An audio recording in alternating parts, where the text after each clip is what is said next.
Olá, galera! Nós estamos de volta para a nossa quinta aula, né? Na nossa última aula nós falamos acerca do patrimônio, do que ele é composto, a sua representação gráfica. Lembro que até brinquei com vocês quanto sempre que se lembrarem da representação gráfica do patrimônio, vocês se recordem de uma moça formidável, de uma moça bonita, que quando olhamos para ela, nos dá um T grande, que é o tesão, né? E hoje nessa aula nós vamos falar acerca de equação patrimonial. O gráfico T, quando utilizado para representar a situação patrimonial de uma empresa, denomina-se balanço patrimonial. Lembra na última aula? A representação gráfica do patrimônio era um T, onde o seu lado esquerdo era composto pelo ativo, que era destrinchado em bens e direitos e era denominado de lado positivo do patrimônio. E eu tinha o meu lado direito, que era o meu lado do passivo, que era destrinchado pelas obrigações. E ele era denominado de lado negativo do patrimônio. Quando nós representamos este gráfico, ele tem um nome, e esse nome é balanço patrimonial.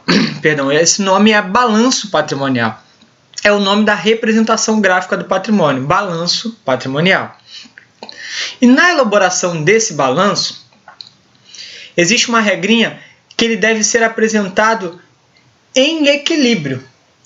Ou seja, balanço lembra balança, que é como essa figura aqui que eu coloquei neste slide. E para uma balança estar equilibrada, a bandeja do lado esquerdo tem que ter o mesmo peso da bandeja do lado direito. Na demonstração do balanço é a mesma coisa. O meu lado esquerdo tem que ser igual ao meu lado direito. Então, o meu ativo ele deve ser igual ao meu passivo. Para que o balanço patrimonial reflita adequadamente a situação econômica e financeira da empresa, o total do lado do ativo tem que ser igual ao total do lado do passivo. Está aqui, ativo é os meus bens e direitos e obrigações é o meu passivo. Porém, você deve se perguntar aí, mas professor, tem muita empresa que tem a sua soma de bens e direitos maior do que as suas obrigações. É verdade. E também tem muitas empresas que as suas obrigações somadas são maiores do que os seus bens e direitos. E aí, como é que a gente faz? É por isso que eu sempre digo, nós temos que confrontar o nosso ativo, que é bens e direitos, com o nosso passivo, que é as nossas obrigações. Eu tenho que pegar o meu ativo e diminuir o meu passivo. O que eu achar, eu denomino de situação líquida ou de patrimônio líquido. Por exemplo, eu tenho 50 de bens e eu tenho 50 de direitos. 50 mais 50 eu tenho um ativo de 100 e eu tenho obrigações no valor de 80. Quando eu confronto 100 com 80, dá 20.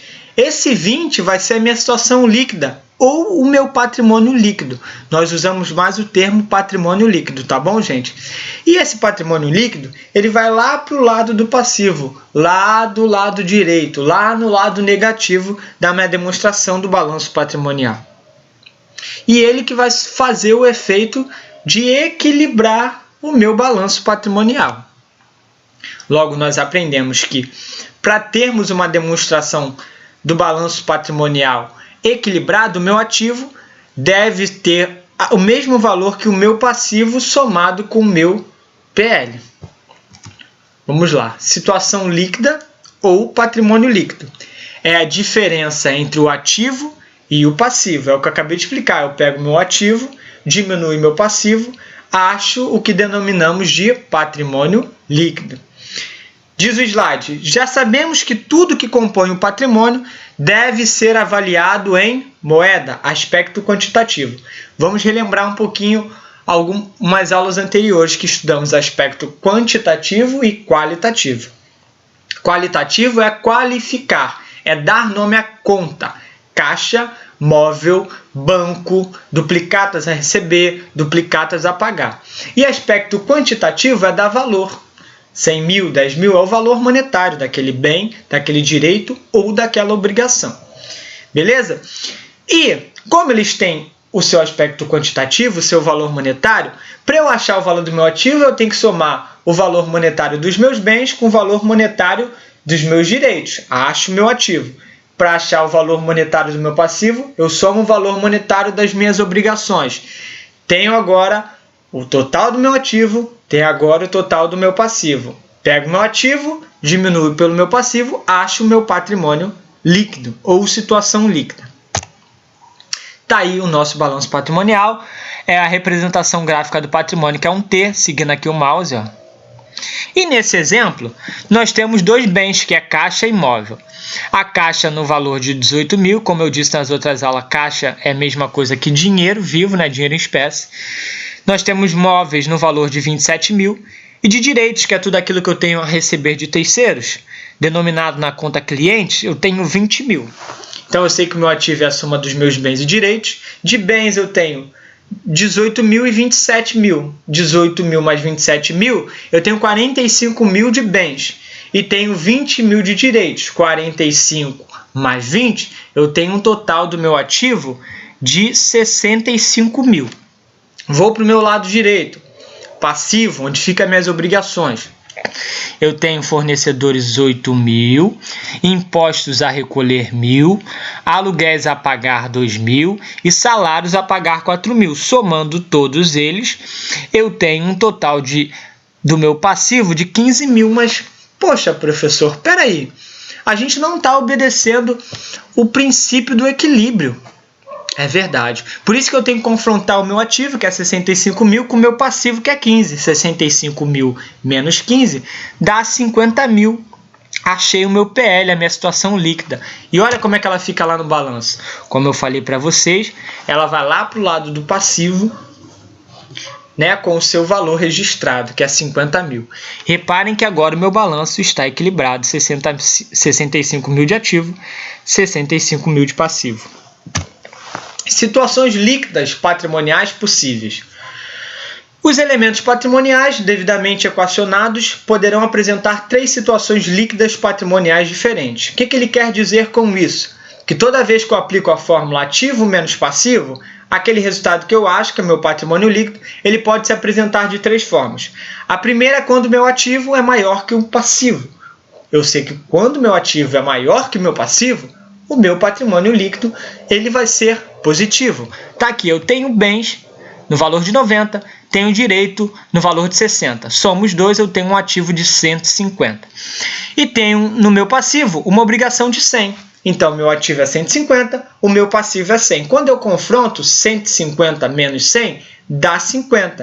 Então, tá lá, ó, meu PL 50, e assim eu equilibro a minha demonstração chamada balanço patrimonial.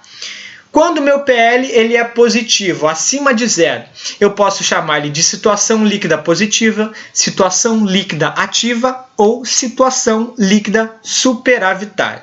Vamos para o segundo caso, quando o ativo agora ele é menor que o passivo. Quando o meu ativo ele é menor que o passivo, a gente sabe que o meu PL vai ser negativo. Quer ver o exemplo? Eu tenho 90 de bens, tenho 60 de direitos, totalizo 150 do ativo. Mas as minhas obrigações são 170. Poxa, eu pego o meu ativo que é 150, menos as minhas obrigações que é 170. E olha, deu menos 20 negativo. E tá aí o nosso novo balanço. Reparem, por que está entre parênteses? Porque na contabilidade, tudo que você for representar monetariamente de forma negativa, nós representamos através do parênteses, tá? O parêntese é o negativo da contabilidade. Por isso está aí, 90 mais 60, 150, 170 mais menos 20 dá 150, equilibramos o nosso balanço. E quando o meu PL é negativo, eu posso chamar ele de situação líquida negativa, situação líquida passiva, situação líquida deficitária ou passiva descoberta, que é um termo usado na contabilidade para dizer que o PL é negativo. E a nossa terceiro e último caso é quando o ativo é igualitário ao passivo. Isso fica bem fácil, porque quando o meu ativo é igual ao meu passivo, eu vou confrontar e vai dar zero. Está aqui o nosso exemplo. Tenho bens de 90, tenho direitos de 60, totalizou 150. Vou no meu passivo, tenho obrigações de 150. 150 menos 150, PL é igual a zero. Quando meu PL é igual a zero, eu posso chamar ele de situação líquida nula, situação líquida existente, tá? Para o meu PL ser zero, o meu ativo tem que ser igual ao meu passivo, ou o meu passivo ser igual ao meu ativo, que é a mesma coisa. E a situação líquida vai ser zero. Eu agradeço a todos que assistiram a aula, espero que vocês tenham digerido muito bem, é de fácil entendimento. Se não, revisem a aula. Se reviu e ainda continuou com dúvida, tire as dúvidas no comentário, se inscreva no canal, convide os seus amigos. Eu agradeço, até a próxima aula, que vai ser exercício acerca de situação líquida.